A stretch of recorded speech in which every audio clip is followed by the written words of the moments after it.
the Collective Whisper Podcast with Simon K.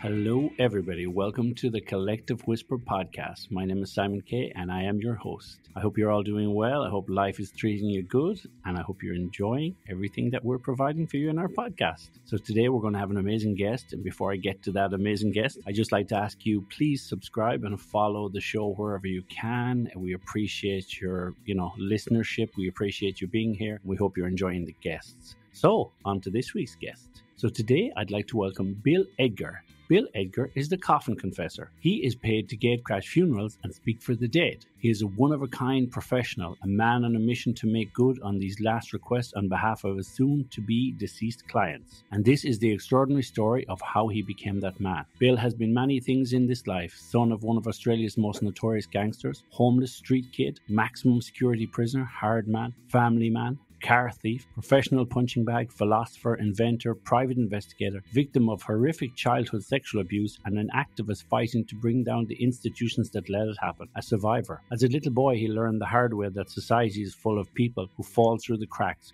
who die without their stories being told. Now his life's work is to make sure his clients' voices are heard and their last wishes delivered. The small-town grandfather who needs his tastefully decorated sex dungeon destroyed before the kids find it. The woman who endured an abusive marriage for decades before finding freedom. The outlaw biker who is afraid of nothing except telling the world he's in love with another man. The dad who desperately needs to track down his estranged daughter so he can find a way to say he's sorry with one final gift. Bill is a private investigator turned professional funeral crasher and is set to become the next big thing in Hollywood after landing a book deal, a reality television show, and a movie contract with Paramount Pictures. Welcome to the show, Bill. So, welcome to the show, Bill Edgar. Thank you for having me. It's a pleasure to talk to you. A very interesting life and a very interesting story.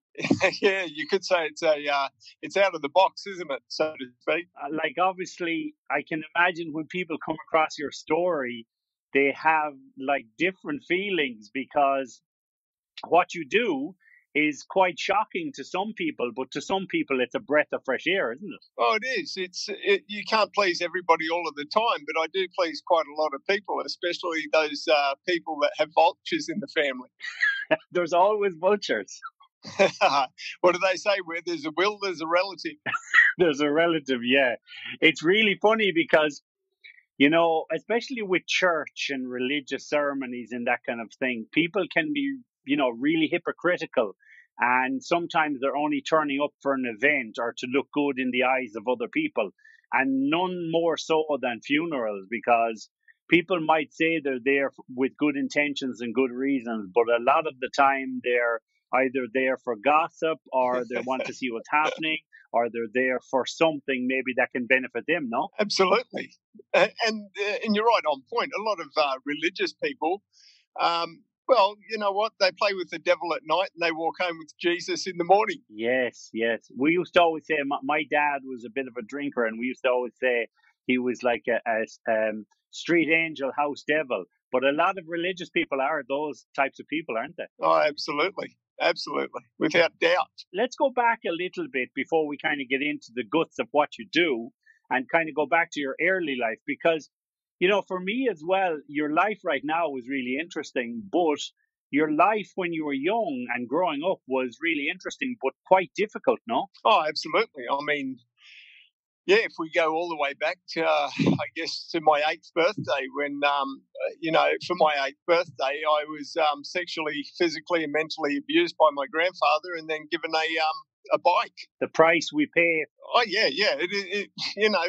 That went on for years. So it went on for, until I was around 13 years of age. And when I went to school, I wanted a scholarship actually to a school here in Australia, which is one of the most prestigious schools in Australia.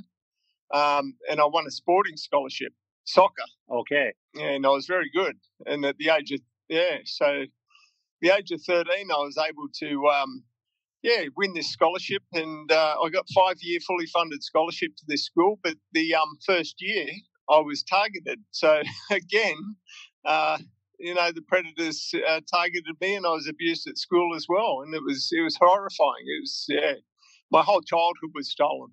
Okay.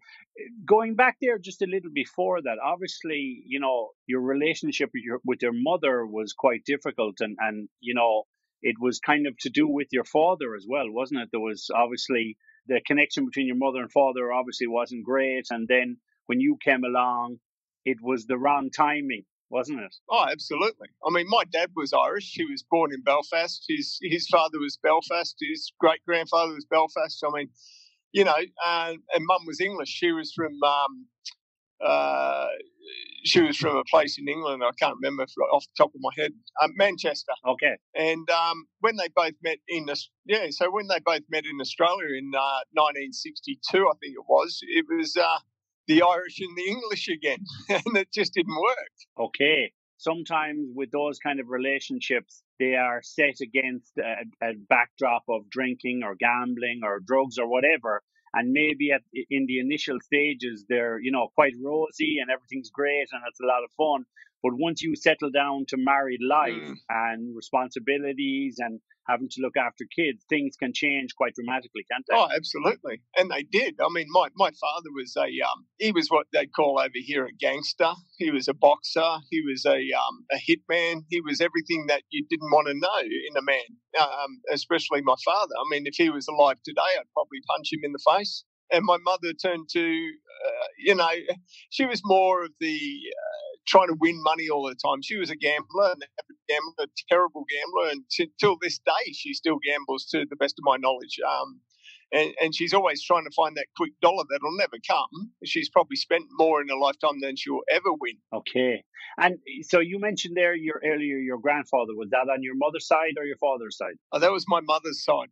How did he have access to you in that way? Was he living with you guys? Did he visit you, or were you staying with him? Well, he was the matriarch of the family. I mean, he was the breadwinner, the only man that worked in the family, and it was a large family. I've got 3 uncles, 3 aunties, and my mum, and 3 siblings, and we all lived in the same house with my grandparents. And that's how it was back in the 70s, 70s, early 80s. I mean, that's just how we lived. We all lived under the one roof, and he was the powerhouse. He everything he said, people did. Yeah. And you were born in 68, was it? That's correct. Yeah. So at that time, I suppose, when you were born into that family, and as you said, your grandfather was the patriarch of the family, in a way, like that, grandparents, uncles, whatever, can groom children as well.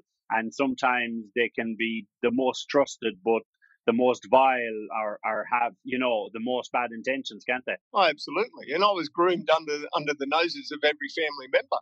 And it wasn't until I turned about, I was around 30 when it was confessed to me by my mother and my auntie that they actually knew, and they did nothing. Wow. Turned a blind eye. Well, yeah, I mean, and my auntie said that, your mother had to because she had nowhere to live. I mean, but what's that about? I could never fathom that. I couldn't understand it. And my auntie actually said she was abused, but then it turned out she wasn't, but she just used that as her, I guess, way of, making her feel better that she didn't dob him in or something, or help me, or just her way of doing things. But look, they're all dead to me now. I mean, they could be alive. I don't know. I haven't seen them. And if I hear they've got a funeral, I'm crashing it.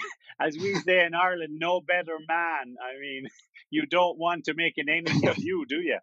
Look, I'd be your worst enemy. I better be careful how I promote this, No, you'll be fine. You got the scholarship and, you were very good at soccer. And as you said, once you went to the school, you were targeted. I know, obviously, through research that you were targeted by one of the teachers. But was there also targeting and bullying by other boys, and because of your background, and they were maybe from a rich background? Yeah, I've got to say there was, but at the same time, I think I had something they didn't have. See, that was from such a rich background that they never knew what it was like to have nothing. They didn't know what it was like to walk the streets as a kid and pick up bottles and turn them in for cash for a bit of ice lolly or a drink or whatever it was. they always had things handed to them. So I learned quite at a young age the art of being able to live without and to live very well. And that became one of my astute things at school, especially at the age of 13. I mean, I recall my first job ever at the age of 13 was transporting the rich boys by boat in the middle of the night across the Broadwater to nightclubs for $2 a person so they could party. Then I'd take the boat back to the school and I'd sleep in their beds so they wouldn't be caught. Okay, wow. Very ingenious. Yeah, I had to be. Fill in that gap for me. So between being at home in that, dysfunctional family and then going to the Southport school, did you run away and you were homeless on the streets before that, or was that after the schooling? No, that was basically after the schooling. But what I did do is I ran away from home quite a lot and I just lived at the school. I just became a boarder without the school knowing. I actually went into the dining hall and I'd eat with all the boys. I'd have dinner, I'd have breakfast, I'd have lunch. Okay. And I'd sleep there some nights and I'd go home in the next afternoon after school and Mum would just look at me and say, "Oh, where you been?" I'd say, "At school." And she'd go, "Yeah, whatever." There was no problem. There was never an issue. And I was 13. Wow.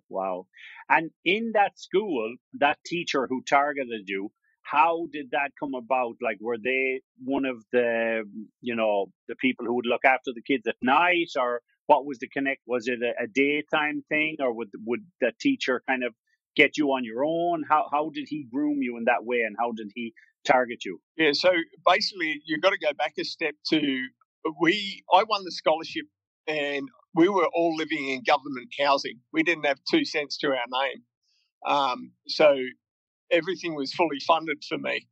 And when I attended the school, after the first month of meeting, the teachers and that, one particular teacher who didn't sexually abuse me but abused me mentally and physically would slap me around and call me a charity case and that I wasn't worth his time teaching me because I didn't pay for the privilege to go to that school, and he found it offensive.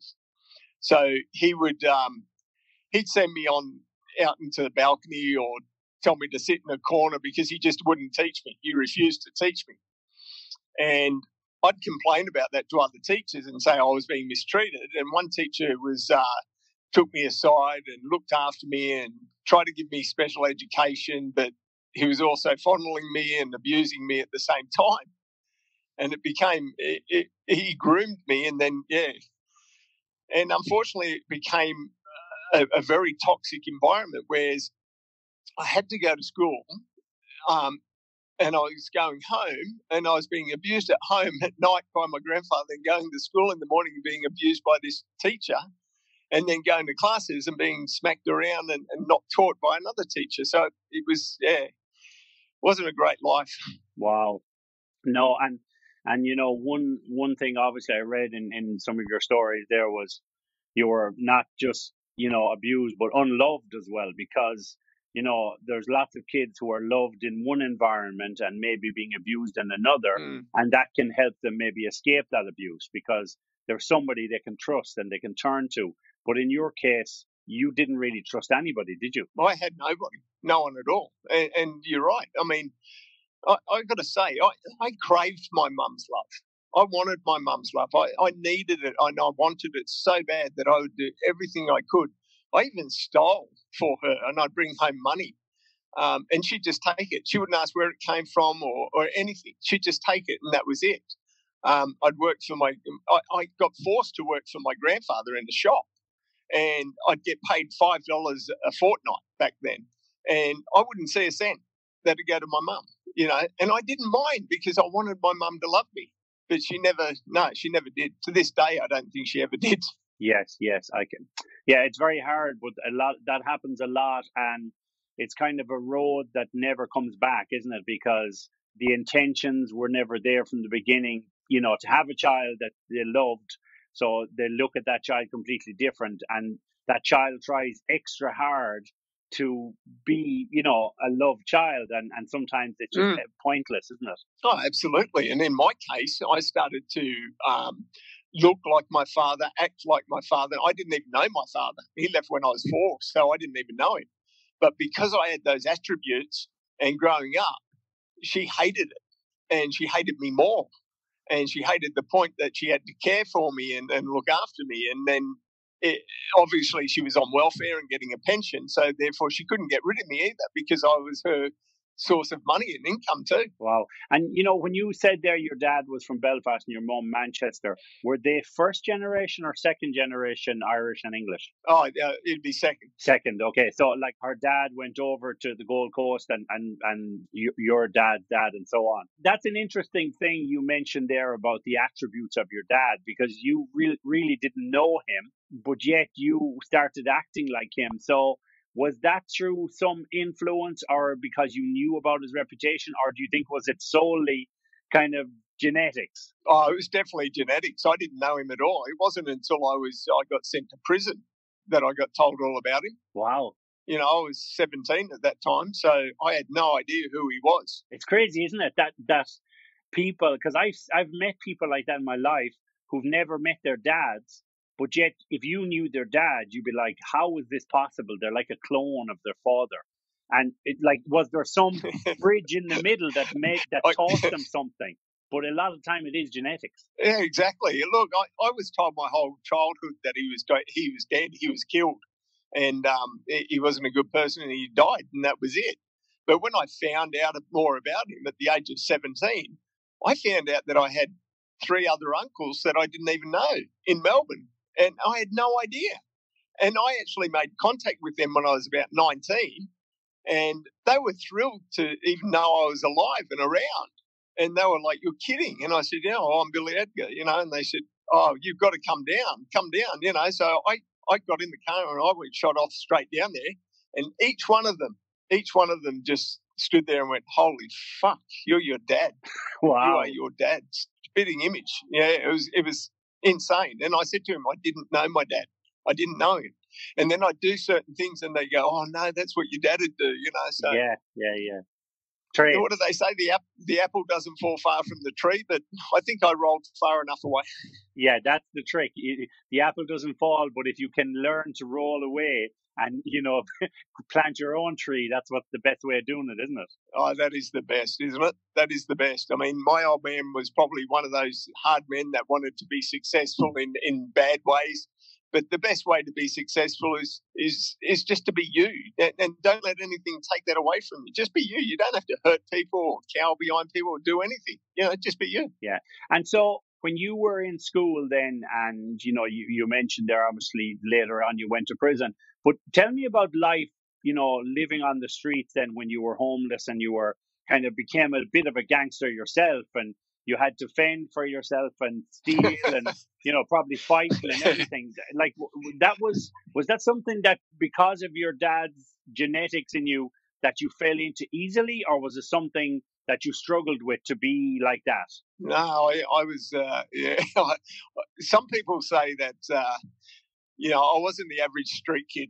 And I was never the average fighter. And I've got to say to you, I've lost more than I've won, but I've never backed down either.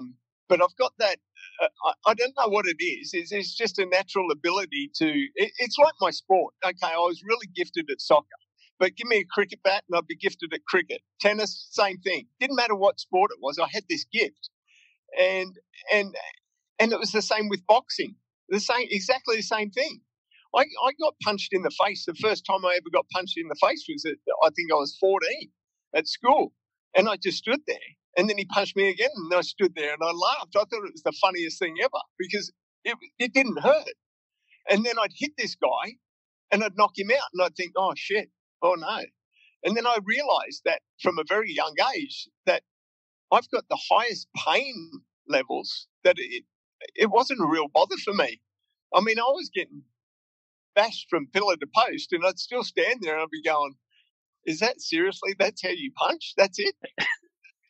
and I don't know why or how it came, but I got a high pain threshold, yeah. Do you think that a lot of it is a higher mental pain threshold or physical pain? I think it has to be mental because at the end of the day, you know, at the age, like I say, yes, I ended up in prison and did a few things there and a lot of fighting. I actually liked, and it sounds weird, but I liked getting punched and getting hurt because it gave me a feeling. It just gave me a feeling of belonging or something. There was a feeling. I didn't have being alive. Yeah, I think so. And sometimes like that, you'll hear people say, they want pain inflicted on them because it makes them feel important or special, and it makes them feel like, oh, I can do this easy. This is easy. I can excel at this. And they feel like maybe in their lives they haven't felt important or wanted or special. But when they get something that they can excel at, even if it's something that's negative or hurtful to them, they're like, I'm good at this. I can take this pain and come back. Exactly. Yeah, exactly. And that's the truth of it. I mean, I met some of the worst criminals in the world, some of the most hideous people. And I don't know where it came from, but I'd just walk up to them and I'd say, oh, you killed that little girl. And they'd go, oh, no, it wasn't me. I go, yeah, it was. And I'd just bash them senseless. I'd near kill them. And then all of a sudden, it wasn't even me. It was like somebody, I was possessed. But then it wasn't until a guard actually came up and saw me. And he was an Irishman too. Paddy O'Connor was his name. I'll never forget this guy. All right. Paddy O'Connor walked up to me and he said, Billy, you keep doing what you're fucking doing, you're going to be here for life. Be a better man. And I said, yeah, whatever. And he says, I'll tell you now, your old man was in that yard over there, in that cell over there, and he stayed here a long time. Do you want to do the same? And that is when I knew about my old man, by him. How did he make the connection? He knew the names, and he knew it was just one of those things. Because when I was in there for about 2 months, and I got talking to this lifer who'd already been in there for, 20 years or something. And I started talking to him, and he says, oh, what's your real name? And I said, oh, it's Billy Edgar. And he goes, oh, yeah. He said, I knew a Billy Edgar, an Irishman. He did quite a few years here. And I said, yeah? And he goes, yeah. And I said, nah. He goes, yeah, mate. He's from Victoria. He was a boxer, and he was a hitman, and he did all this shit. And I went, nah. Oh. And it was Paddy O'Connor that was in the mess hall one day, and I actually said to him, I first approached him, and I said, did you know my old man? Because I heard that Paddy O'Connor had been working there for, 10, 15 years. And he didn't answer me. He just would not answer me. And I went, oh, whatever. Wow. And it wasn't until I beat up this guy that he came up to me and he pointed out my old man's yard, his cell, and says, you'll be here a lot longer than he ever fucking was if you keep doing that shit. Wow. You see, probably he didn't want to tell you because he didn't want you to kind of follow that path. But then when he saw the path you were taking yourself, he thought, okay, I have to fucking tell him now. Yeah, I think he saw it. But he also saw something in me because he said to me, well, I've got to say, I was the only prisoner ever to be released on a Sunday in Australia. I was released on a Sunday morning, and Paddy O'Connor, who wasn't working, came and saw me for my release and walked me out of the jail and stood there beside me. And I took my shoes off at the front of the jail, and I walked down the road barefoot. I was wearing socks, sorry, and I was walking down this road, and Paddy O'Connor's just looking at me, and he goes, Billy, where the fuck you think you're going? And I said, I'm just going home. And he said, come back and get your shoes. I said, no fucking way. They brought me in here and they ain't bringing me back. Wow. And I can, to this day, still hear Paddy O'Connor laughing. In my head, I can still hear him laughing at me. And do you mind me asking, like, what brought you into prison and how long you were in there for? Yeah, what brought me in was a demanding property with menaces. So I was always fucking hungry as a kid. I was starving. And it didn't matter how I got anything. I'd just steal food, and I'd break into heaps of houses. I never stole anything but their fridge, the contents of their fridge. Sometimes I'd stay in their house and make a bloody big feed and then leave. So I was at a cafe bar type area, and I demanded this bloke cigarettes off him, and it became a situation, and I just took them. And then I got done with robbery with violence. And then they downgraded the charge to demanding property with menace. And then they said, look, it's a misdemeanor. You're going to go to court. And then when I went to court, the judge turned around and said, where do you live? And I said, on the streets. And he goes, have you got a carer or any family? I said, no, got no one. And he says, "Oh, we might have to give you 12 months in jail just to give you a home and food and board and that." And I said, "What?" And he said, "Well, yeah, 6 months." So that was my first stint. It's a funny thing, isn't it? Because if you're homeless and you have no direction in your life, you're not sure where's it going, and you're looking down every road at a crossroads, and then like jail is one way, and at the time maybe it seems bad, but maybe for a lot of people who are in that situation, it can turn their life around a little bit, no? Oh, should you? Oh, yeah, absolutely, it can. It turned my life completely upside down. And look, people say, "Oh, were you scared straight?" No, I wasn't scared straight. I was fucking scared, no doubt about it, but I wasn't scared straight. I think what happened with my case is like jail's a revolving door for a lot of people. They go in, they come back. They go out, they come back. They go in and out. And it's just, I see the same fucking people. Like, they just get released after 2 years and then they'd be back again, and I'd be like, fucking hell. And for me, I think it hit me when Paddy O'Connor said, "Be a better man." And I just went, you know what? I've got to do something. This is bullshit. I've got to change. I don't want to be like my old man. I don't want to have that shit. I just want to. I want to change. I want to be somebody. Yeah, and that's the kind of motto I've always kind of lived by in relation to my dad, because my dad wasn't the nicest man sometimes, and drank and gambled, and was abusive to my mother. And I always said to myself, if there's one thing, I'm going to learn from my dad, it's not to be like that, to be different with your kids, and and you don't have to be a saint or anything, but the point is, try and be a nice person and try and have a bit of compassion and try and not let those demons overtake you, and it is a thing that so many people fall into the same path their mother or father went down. And it's a generational thing too, because if you can change who you are based on your parents, what they were like, and become more positive and better, well, of course there's hope then for your children, isn't there? Oh, 100%. 100%. Like, my son is better than I will ever be.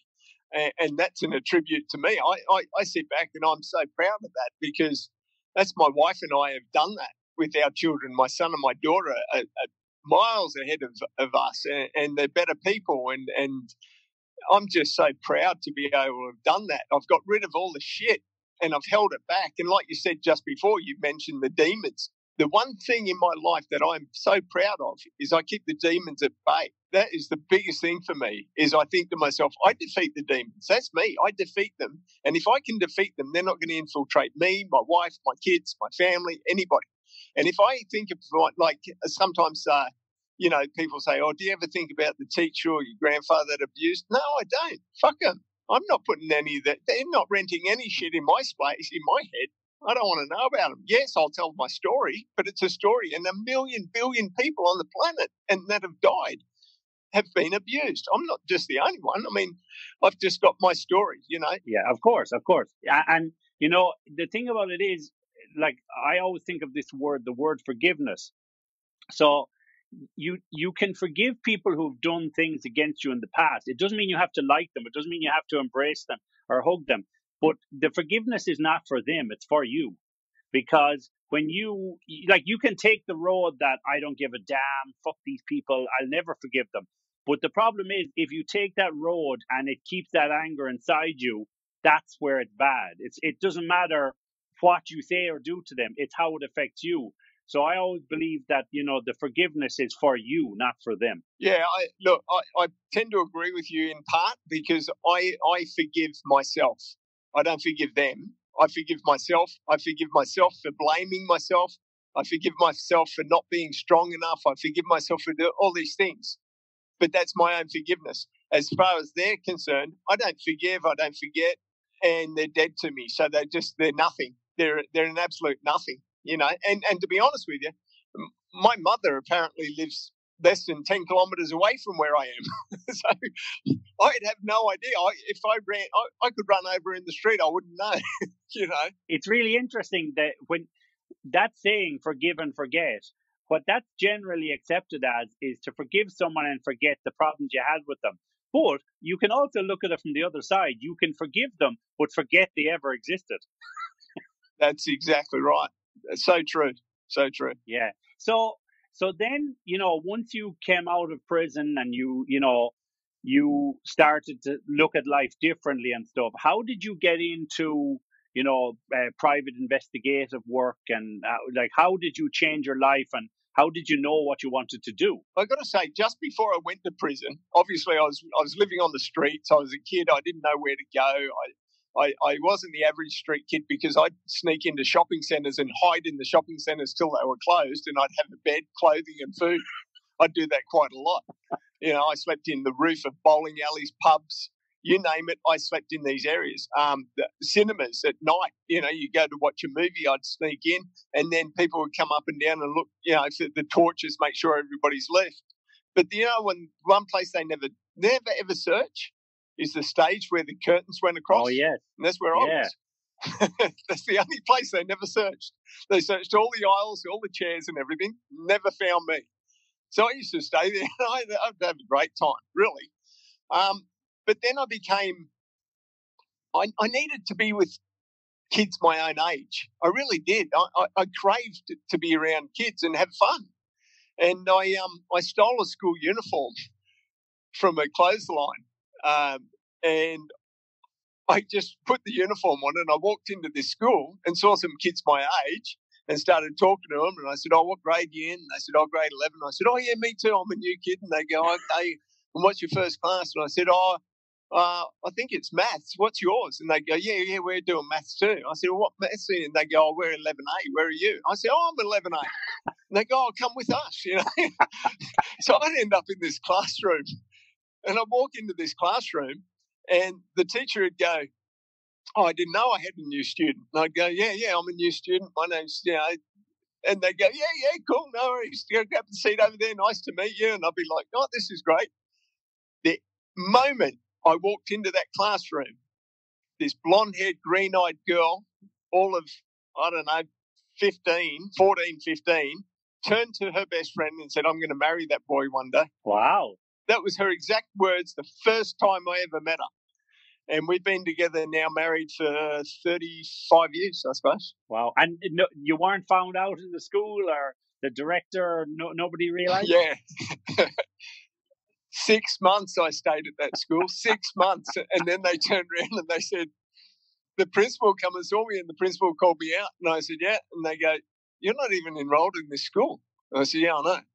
They go, "Well, how long you been here?" I said, "Nearly 6 months." "Get out." I said, "Okay." But the horrible thing about that is that I wanted to be educated, and he could have had me looked after, but instead he just kicked me out. Yeah.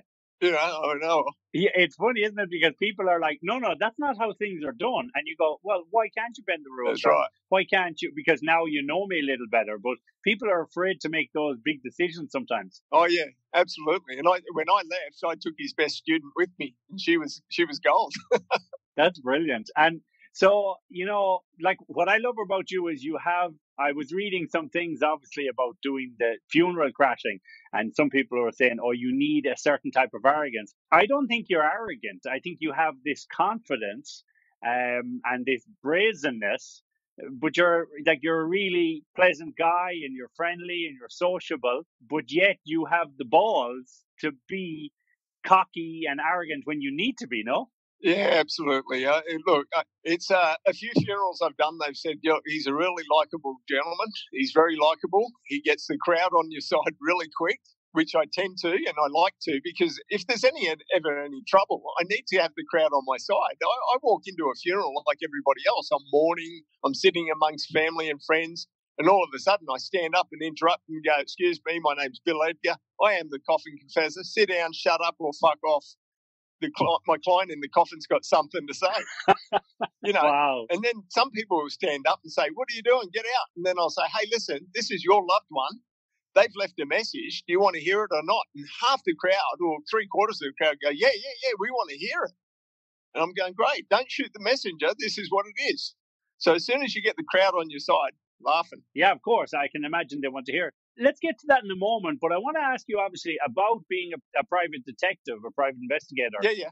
Obviously, that's a tough enough job in itself, and that eventually led you down this road. But when you were a private investigator, I'm sure you must have had some really interesting cases and felt good about some jobs, but then other jobs you feel bad about, no? No, I don't feel bad about anything. No. I really don't. Obviously, you got empathy and sympathy for people, but there's so many. I've come to love animals more than I love people. Yeah. It's really it's the way it's been. But I've got to say, look, I became a PI. I couldn't read, write, or spell until I was 30. Okay, I could not do either of those until I was 30 years of age. I didn't get my car license until I was 27, 28 or something, and I've been driving since I was 13. So I suppose I've got that more front than Myers. It's a saying they have, but I just got to say that the PI work I fell into, again, it was just a job that I created. Yeah, there's PIs out there everywhere, but I created a niche in the PI industry. So what I actually did is when you start out as a PI, and I'll tell you right now, there are only two types of PIs, cops and ex-cops. Okay, that's it. Okay, everybody in Australia, if they're a private investigator, they're an ex-cop or they're a cop retiring, just about to. But what makes a good PI is a cop, an ex-cop, and a criminal. And I was never an ex-cop. Okay. So what I'll say as in PI work is, yes, I was very good at it because I could do stuff that a lot of people wouldn't, couldn't, or were too scared to do. And if a person phoned me up and said, "Oh, Bill, you're a PI, can you follow my wife? I think she's having an affair," I'd turn around and say, "Mate, you've called a PI. Seriously? She's having an affair. Fuck off. I don't want to do it." And then a woman would phone me and say, "I think my husband's having an affair." He fucking is. If you're going to go to the extent of getting a PI, he is. All right? So I wouldn't do those jobs. Yeah, I did a couple of little ones, and then it just became monotonous. And if you're going to get a PI, I'm telling you now, they're having an affair. A lot of PI work nowadays is like honey traps, and there's female PI investigators, and the wife or the husband already know what's happening, but they just want confirmation. But then you're going to spend a fortune confirming what you already know. Exactly, and most of the time it's for settlements or insurance payouts or shit like that, and I'm not interested. So what I did is I created a niche market in two areas. The first area was I went to a hotel chain. There was a meeting of these hotel chains, executive managers and all these people. And I walked around the room and I said to these people, I said, "I bet in 6 weeks I could infiltrate your business and find out who's stealing from your business and what they're saying about you." And I said this to probably half a dozen people. And one of them caught me out and he goes, "Yeah, hey, you're on. I'm the CEO of the largest resorts chain in Australia, and I want you to come down to the Gold Coast, Surfers Paradise." And I'm like, "Oh, fuck yeah, I live there. Okay, let's go." And he says, "I want to know who's stealing all the shit from the kitchen." And I said, "What shit?" And he said, "Food." And I said, "Yeah, no worries." I said, "Do you want to hire me as a kitchen hand?" And he goes, "Yeah, okay, I'll hire you as a kitchen hand, 6-week contract." I said, "No worries." He says, What's your fee?" I said, 10 grand. Straight off the bat, 10 grand. That's all I said. I didn't even think about it. He said, "No worries." He said, "Is that with proof or without?" And I said, "If I don't get proof, you don't pay me." And he said, "Oh, you're on 6 weeks, no pay." "Yeah, excellent." I said, "No worries." So I go in as a kitchen hand and I'm meeting all these people and I'm washing dishes and I'm fucking around with people. And then it was probably, 2 weeks into it. And I said to this bloke, security guard, it was about 11:30 at night. And I said, "Fuck, I'm hungry." And he goes, "Come back at 12. And I said, "Oh, yeah?" I said, "You got food?" And he says, "Yeah, yeah." And he says, "We'll just have a feed." And I said, "Oh, sweet. No worries." Well, fuck, I went back at 12 and there was 2 security guards and myself and another kitchen staffer. And we're in this fucking deep fucking cool room eating salmon, caviar, you name it, we're fucking eating it. They're wrapping shit up and they're putting it down the chute or putting it in a trolley and taking it down to the fucking cars and getting rid of it. And I'm like, "Oh, this is great." So I'd be recording all this. And then I'd be going, "Oh, what's the general manager like? He's a bit of a prick, isn't he? I hate working here with that prick." And they go, oh, yeah, his wife's screwing Tony over at security at another resort. And I'm like, no, I'm serious? So I'd get all this information. And then probably 5-6 weeks, close to the end of the term, I'd say to the people in the kitchen, I'd just throw all my shit in the sink and I'd go, this place is fucked. I quit. I'm getting out. So I'd leave. I'd just walk out. So all the staff there would think I just got the shits and left. So they wouldn't know anything. Then I'd send my report to the general manager and he'd pay me and I'd have the money and then he'd have the report. And what happened afterwards, I didn't give a fuck. But what he did, he sent me to Cairns to another resort, then sent me to Melbourne to another resort, then Sydney. And then I had all these 6-week gigs. Wow. At all these resorts. And then he'd tell other resort managers. The funny thing is that you're in the kitchen eating the caviar and salmon with them, but you're the one getting paid to do it. Damn right there. Yeah. And at other resorts, I was working in the cleaning area because the sheets were going missing or linen was going missing or towels. You know, in another resort, I was working in security because someone was stealing from the guests. So, yeah, it was a niche job. And I still do a bit of that today. Very interesting work. I mean, and, you know, you meet lots of interesting people. And then when you were a PI as well, like, did you ever do jobs that were actually, you know, dangerous to you? Or, you know, you thought, okay, this is too much because you're going slightly undercover and you're messing with the wrong people? Nah, I love doing that. It didn't worry me. Okay. Never worried me. I mean, I'd do certain jobs that, people were too scared to do. But, I mean, I was being employed by lawyers, barristers, accountants, professionals. And at the end of the day, a lot of the times, and they thought I was just crazy, I'd expose who I was to the actual person I was investigating. Wow. Just out of pure hatred for him or pure delight that I busted him. I wouldn't give a shit. Never cared. I'd say, you're going to the place that I went to as a kid, and it's worse today than when I was a kid. Have a good time. Wow. And, you know, you mentioned there, obviously, that a lot of PIs are cops or ex-cops. So because you weren't and you were, you know, in their eyes, maybe an ex-criminal, did you get a lot of flack from them? Or I can't imagine them assisting you too much. I never told them who I was or where I was. I'd get the information I needed first. Yeah. A lot of them think I'm an ex-cop. Okay, yeah, they just assume. Never assume, no.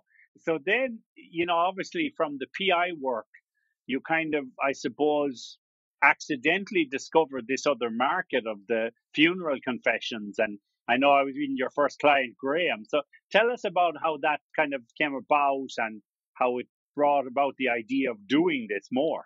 Yeah, so I was working in, I'm in the finance sector of PI work now. So I investigate debts and the sale of debts and insurance and all that type of stuff. And I was investigating a matter for Graham. And he had terminal cancer. To be honest with you, he was a nice guy, but he wasn't a mate or anything. I was just working for him. But I got to like him. And I got to like him in a very short time.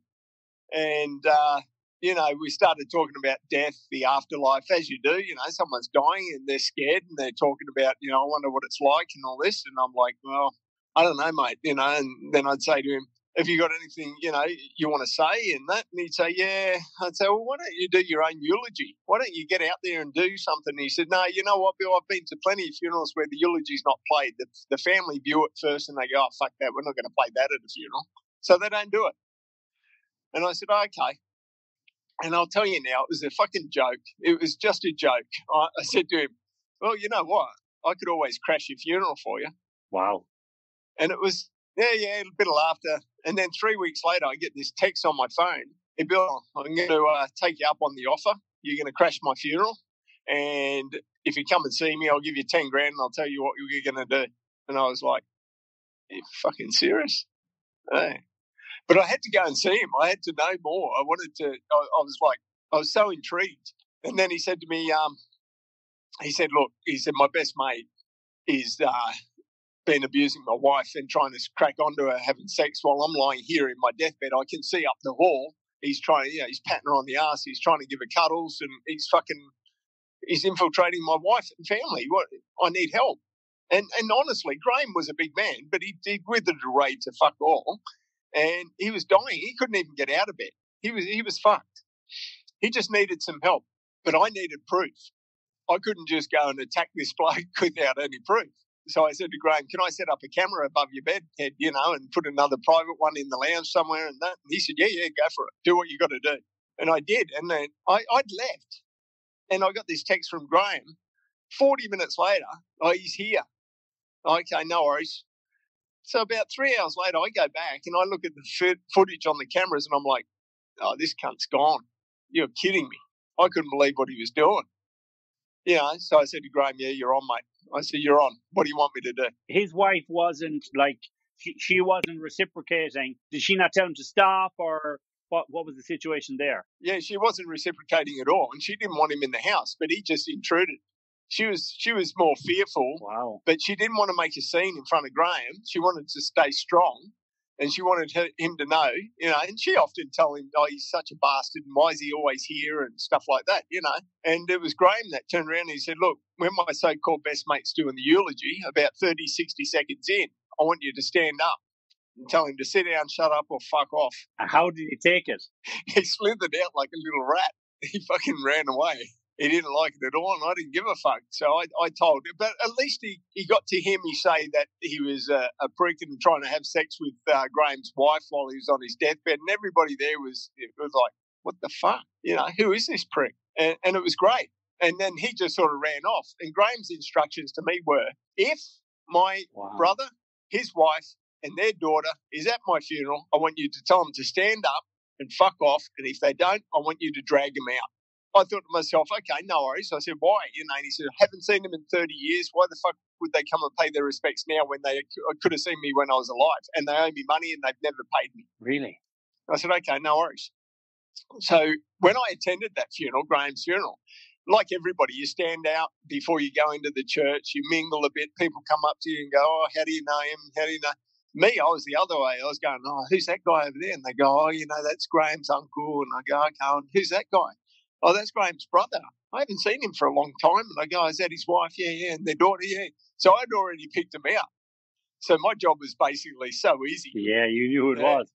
Yeah. So as soon as I went in and did that, it was gone. I can imagine, like, when you go into these chapels or churches or wherever they are, there's a certain amount of, like, adrenaline and kind of, you have this freedom as well because you have no connection with any of them.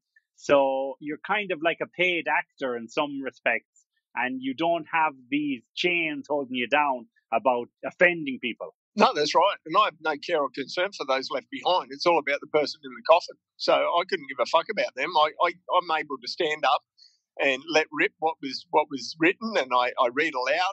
I put the letter back in the envelope. I place it on the coffin and I walk out. I don't even know if the funeral continues. I fuck off. I've done my job. Has anyone ever tried to, manhandle you, get you out of the church? Because I'm sure some people be say, get this fucker out of here now. I'm sure that's happened, no? Yeah, I've had a couple in the church say that, but I just sort of say, hey, listen, you don't want to go there. Sit down. Yeah. You don't want to do this here. And I'll get away with that. Yeah. I don't want to draw blood over the coffin. But then at a gravesite, whilst the coffin's about to go down, I had a couple of blokes come up to me and say, look, you better fuck off. And I said, no. I said, I've got a job to do and I'll be doing it. And they said, not here, you won't. And then a couple of the other boys around the crowd said, hey, leave him alone. Let's hear what he has to say first. If we like what he has to say, he can leave with his legs. If we don't, he'll leave without them. Right. And I sort of looked at all these boys. Yeah, and I looked at all these boys and I said, sweet. I personally don't give a fuck. It's your friend. So I'm about to read what he said, okay? So if you want to shoot the messenger, shoot me. Don't take my legs, shoot me. And make sure you kill me. And they were all laughing and carrying on. And then I'd read aloud what the bloke said. And then they go, oh, fuck. And I've got to say, those people that truly knew and loved that man, they already fucking knew what he had to say. If you truly knew, and you know what I mean, deep down in their hearts, they knew. So they knew it was the truth. And then some people go, have you got any proof that you met with so-and-so? Yeah, I've got proof. I fucking record every meeting I'm with. I have a contract with them, and they fucking paid me 10 grand. Yeah, you didn't give me 10 grand for nothing. I'm happy. Why would I be here otherwise? I'm not just going to rock up to any fucking funeral. It reminds me of there was a funeral in Ireland there a few years ago where the guy died, but before he died, he recorded himself screaming, "Let me out of the box! What am I doing in here?" This kind of stuff. Oh, yeah, I he heard wanted that. to shock the people. And I mean, when it was played, there was just laughter and everything because the people were probably going, "Yeah, that's fucking John. That's him. That's exactly his character. He's the kind of guy you do that." So when you come, you're speaking for the dead, and you're speaking on behalf of their friend. So they see you as a vessel through which he's speaking, don't they? Oh, absolutely. And that's it. Now, I'm actually there for the dead person. And nowadays, I'm going to viewings and I'm putting, items in their coffins for them, or I'm pinpricking the body to make sure they don't move, because people are petrified about being buried alive. Absolutely petrified. So they asked me to take a pin and pinprick their body. And if there's any movement, get somebody, and yeah, I'll do that. Would you do that? Would you do that in the morgue or in the funeral? No, I do it at the viewing. Okay. I can imagine. Yeah, so I'll go to the viewing, and they've asked me to do But you do it very secretly, no? Oh, yeah, absolutely. I don't do it with any family or friends around. I always say, "Oh, can I have a moment with a client?" I'd say I'm an ex-employee or a best friend or someone they haven't seen for a long time. Can I have a little moment? They go, yeah, no worries. And I'll record myself pinpricking the body. So, yeah. Wow. I can imagine if someone walked in, they'd be like, "Is that his fucking acupuncturist, or what's the story?" Yeah, I make sure nobody sees me, because that would be a bit hard to sort of tell them, "Oh, you know what? Your dad asked me to just pinprick him, and if he moves, I'm supposed to get somebody." It's like a weird funeral fetish. People ask me to put their mobile phones or alcohol or pictures in their coffin with them, which I've done. Wow. And now I'm even going to homes, and I'm sweeping their homes before their family and friends find certain items that they don't want their family and friends to find, like sex, toys, drugs, money. Nazi could be anything. bunkers. Exactly. I mean, it doesn't matter what it is. They want to get it removed, I'll remove it for them. And then they're happy in that, so removing the web browser from their computer. Yeah, because that is, people have so many things they want to hide, but they don't realize maybe that, they're going to pass away sooner than they realize. So the other story there I once thought was about the gay biker. That was quite interesting. Yeah, that was the one I was saying, that the bikers come up to me, the two boys came up to me and asked me to leave, but the others truly knew. Okay, that was okay. Yeah. So he outed himself as being gay in front of all his biker mates, and he wanted his bike buried with him above the coffin. Yeah, and then his bike followed him down. So yeah. So most of them took it pretty well, didn't they? Oh yeah, they took it very well.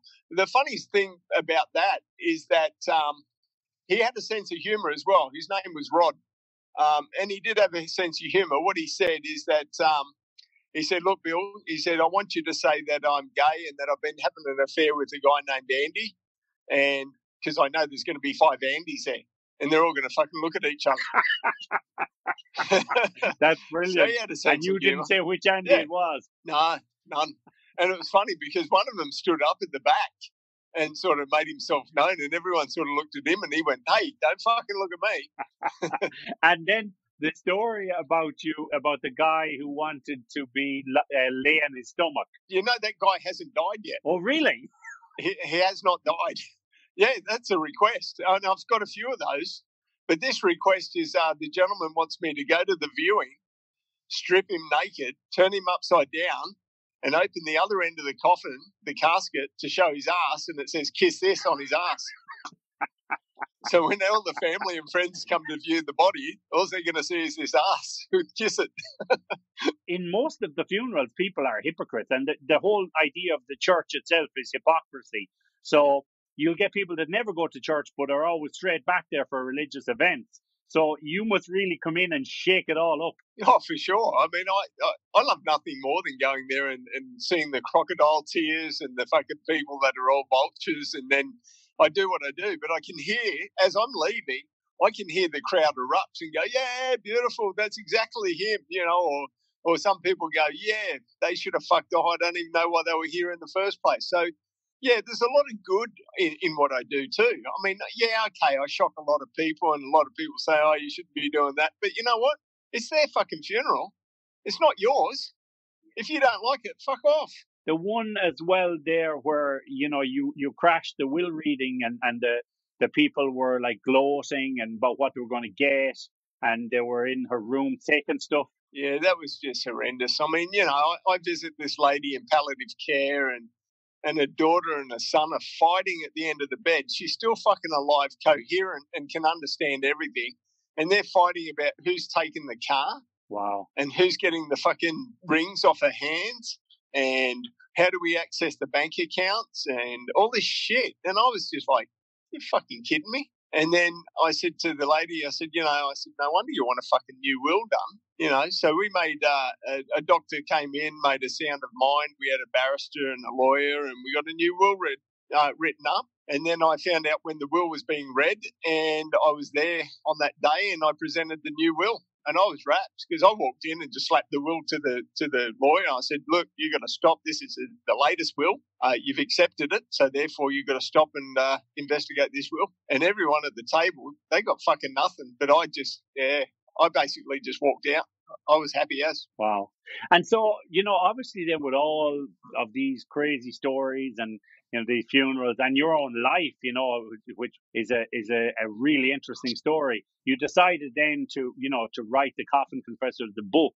Was that something that, you know, took you a long time, or was it something you just kind of jumped into? No, I didn't decide to write anything. I wasn't going to do anything. I was just doing my job and just going about my own thing, you know, and I got asked to go on a TV show. It was Good Morning Britain. And, so they said, I'll go on the show. And I was on that show, like, I don't know, an hour after that show, I had 4,000 requests for funerals. 4,000. By the end of the week, I had like 40,000. And that was just from the UK. Yeah, it was ridiculous. People that are still alive that were just wanting me to, you know, take their notes, take their money, and just, if they die, I've got to crash their funeral. And that was pre-COVID, right? So I could travel anywhere back then. And then it was, it was one evening and I was sitting here and I was just talking with my wife what we were going to do the next day. And I get this phone call from 3 publishers, Simon & Schuster, Penguin, and another one. And they said, oh, we want to, you know, you've got to write a book. We've just heard all these stories and you've got to write a book. And I'm like, no, not interested. And then this guy was persistent. Brandon, his name was. He was from Penguin. And he said, mate, look, we'll look after you. He says, you'll get your money. I'll even get you a ghostwriter. We'll help you out. We'll do all this. And I said, you know what, Brandon? I said, it's just a story. Are you really that interested? He said, I'm not more interested in the Coffin Confessor. I want to know about you. And you've got an interesting story and I want to know it. And I said, okay, no worries. I said, okay, let's do it. I'll write a book. Fuck it. I'll write a book. And it took a year or just under a year with my ghostwriter. But he basically formatted the book for me, which was great. I wrote most of it. He put in a little bit of things that I couldn't understand or help me out with a bit of, you know, stuff. But yeah, it took a little while, but didn't it take off as soon as it came out? Holy shit, it went nuts. So yeah. And now, like, obviously you're in talks, or, you know, for it to turn into a movie and a TV show and everything. So how is that going? Is that something that's going to happen, or it's up in the air? Look, I signed a deal with Paramount Pictures. And they've spoken to certain, you know, crew and staff and everything. They love the idea, the concept. And as far as I know, there's a movie being made.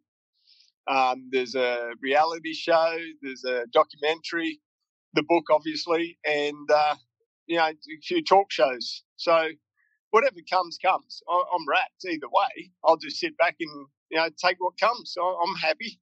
Why not? So obviously, when you were in the UK and you had all of these people requesting that, so you're thinking, even without COVID, you're thinking, how the fuck am I going to go to all these countries and do this? So is it something then that you get other people to work with you in other countries and you teach them, or do you know what I mean? Has that happened, or is it just still you? It's still me, but I still get requests from around the world. And I think to myself, I've had a lot of big companies come to me and say, look, you've got a franchise.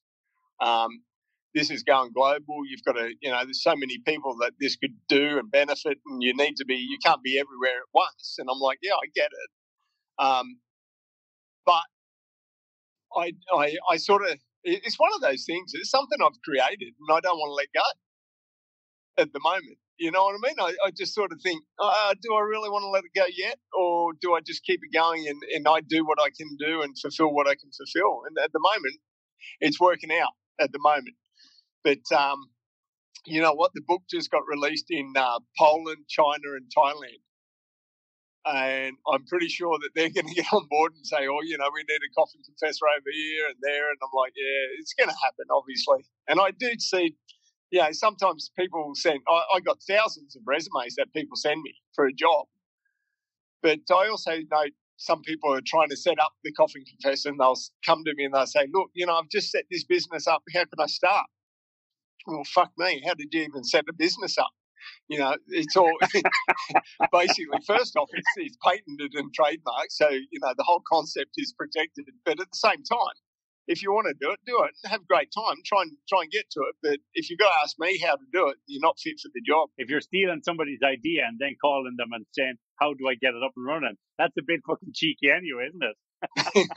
Yeah, it's cheeky, but I don't know if they got the nous to go and do what I do. No, but exactly. Anyway, it is what it is. Yeah, but I think I've got to put some training in place for them. Yeah, no, because it's funny here. I'm from Ireland, but I live in Spain, and in Spain they have this thing that they do with debt collection agencies. They don't do it as much anymore, but they used to do it up to maybe 5 or 10 years ago, where if you owed someone money, they would send these guys to your house. And when you come out of the house to go to the supermarket, the guys are holding this small coffin, like a cardboard thing, and they're dressed as funeral undertakers, and they follow you around, and they keep saying, this person owes money, this person owes money.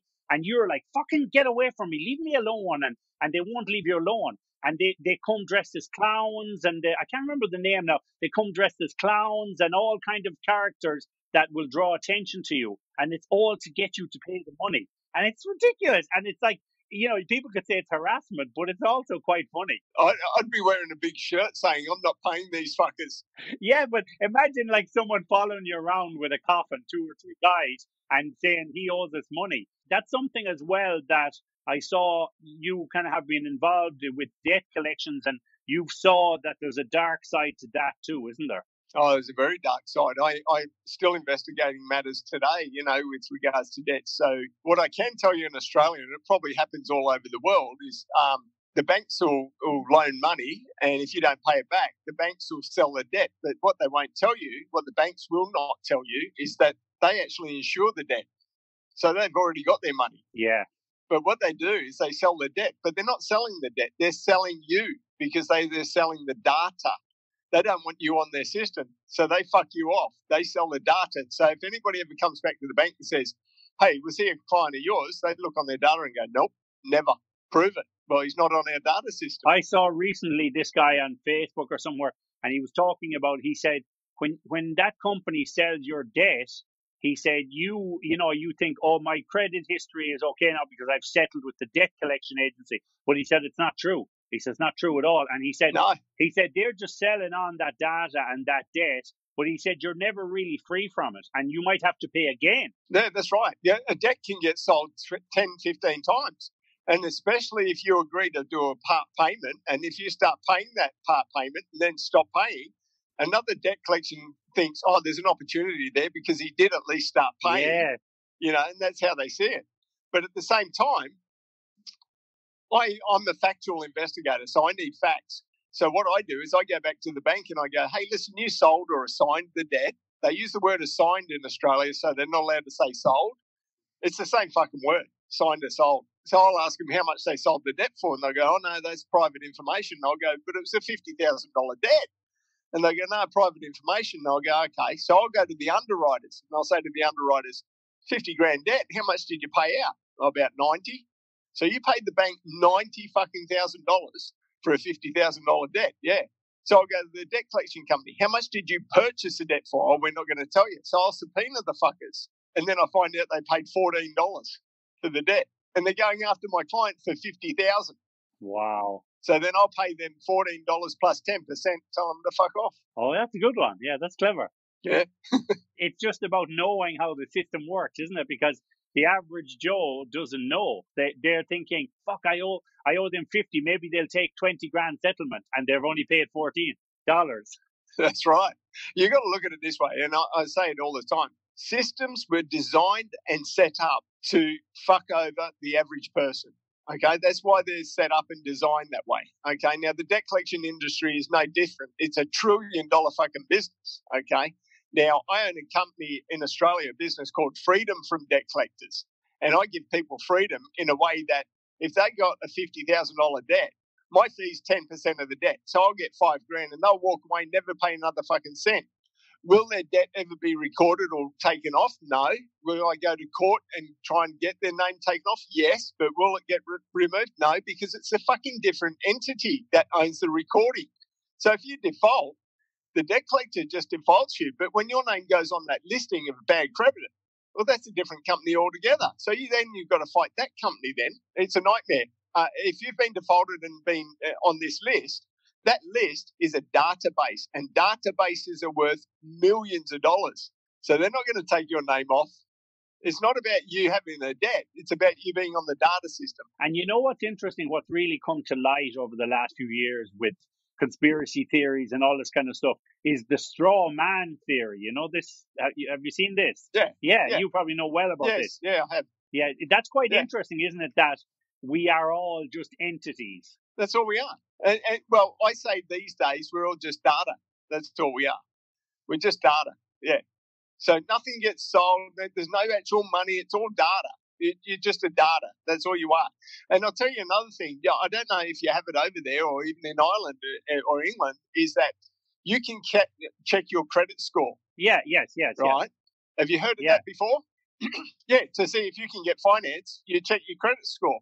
You know, the biggest con about that is you put your details in to check your credit score. You're on their fucking data. Yes. It doesn't matter what the fucking score is. They could give you the best score in the world. It doesn't fucking matter. They've got you now because they've got your data. And once they get 1 million people on their data, that fucking million people are worth $10 million to them. And people go, oh, how's it worth $10 million? Because they fucking sell the data. And not just to one company, they sell it to thousands.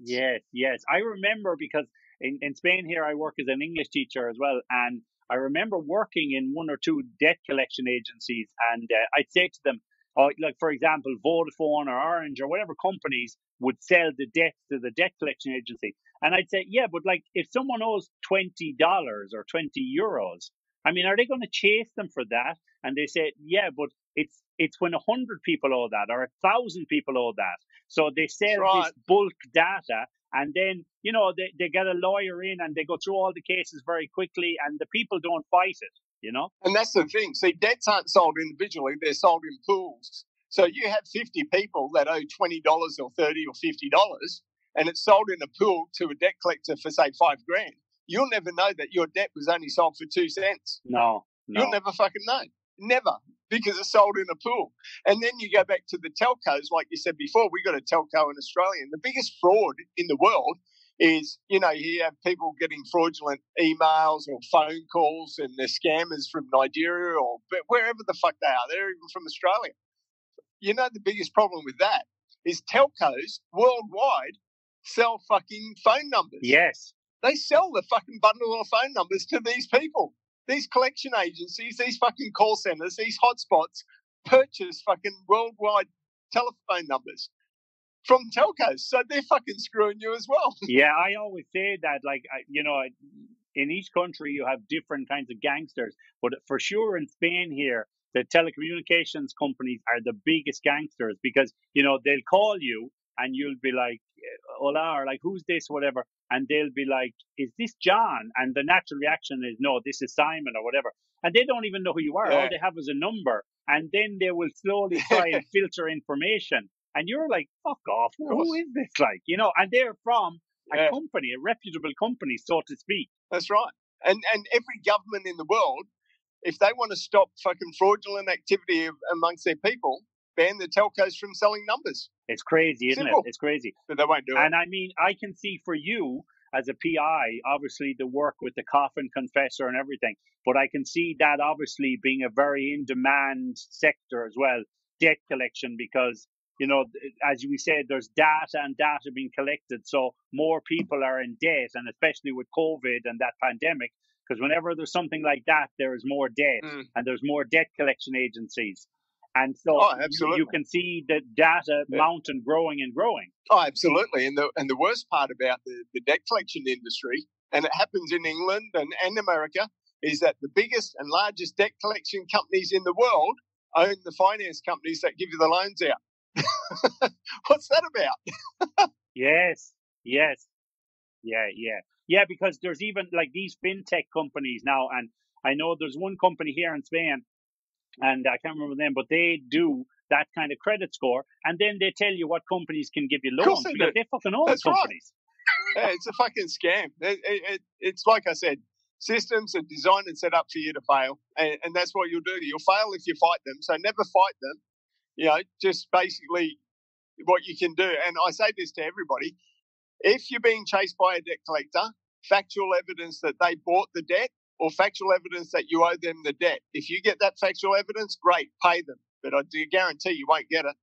You will not get it because they haven't fucking got it. Yeah, it's where to look and what information to ask for, isn't it?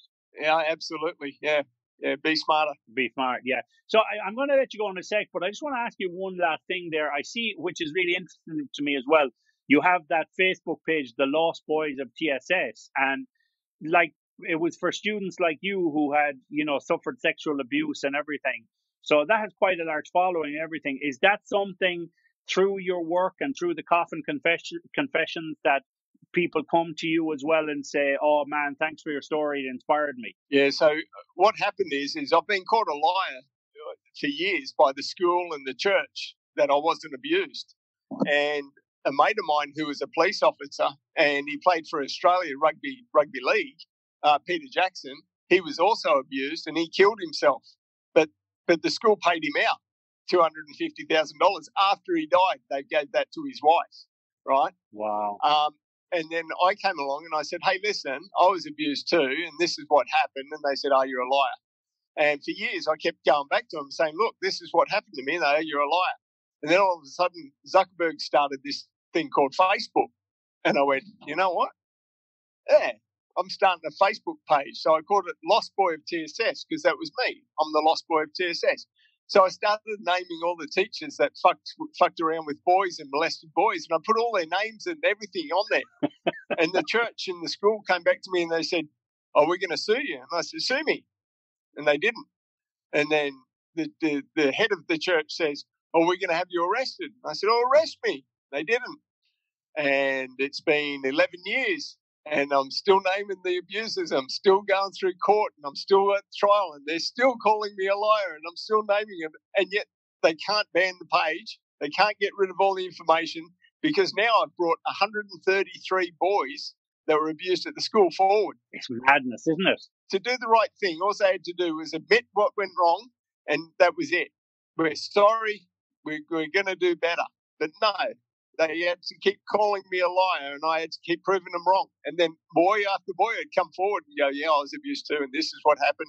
So I'd put their story up and then it just went nuts. Brilliant. Fair play to you. I mean, that's brilliant. But and you know, no better man to do it. Like you have the balls to do it because it's people like you that kind of inspire these people to come forward as well and make them feel braver because maybe they're not sure how to go about it and they're thinking, oh, I'm going to face legal repercussions. But it's great to see that, you know, you can push them in the right direction and say, fuck it, name them, you know?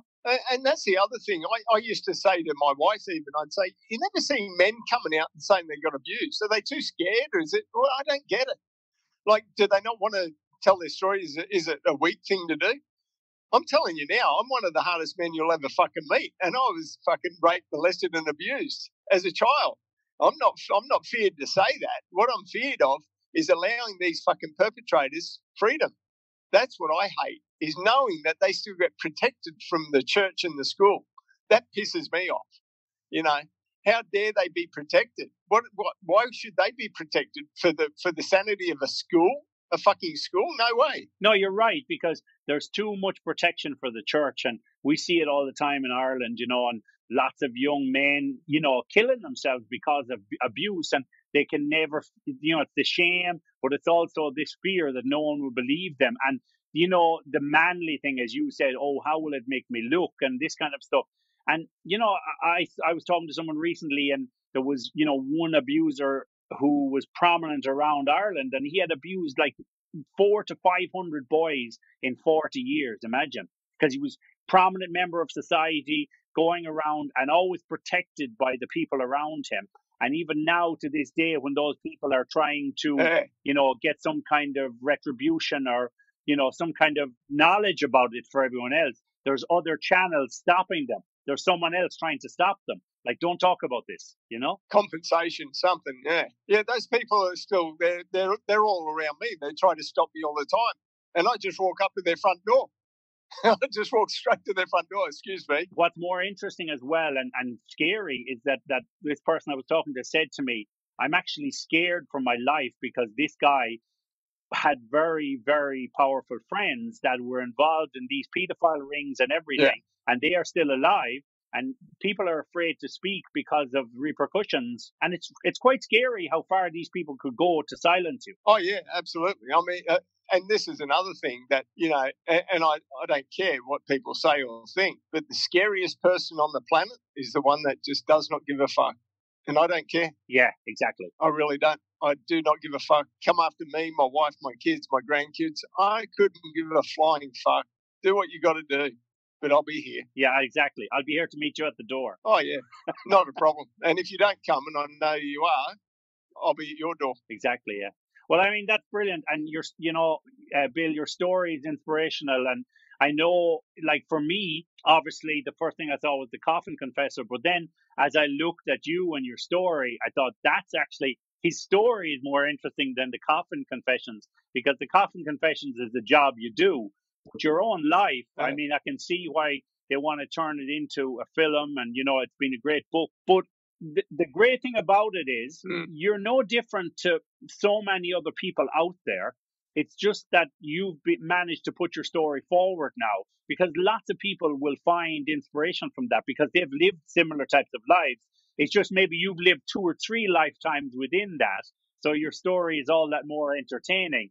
But I mean, it's inspirational, and I commend you for the great work you've done, and I commend you for having the balls to stand up for who you are and for other people, Look, thank you so much. And it's one thing I've learned a long, long time ago is never, ever lose your dignity and never let anyone take it from you. No. Stand proud and strong. Yep. That's the thing. We don't need to have millions of friends. We need to have 1 or 2 good friends who stick by us and are loyal, and fuck the rest, and you don't want all these people, like you said, at those funerals pretending to be somebody they're not.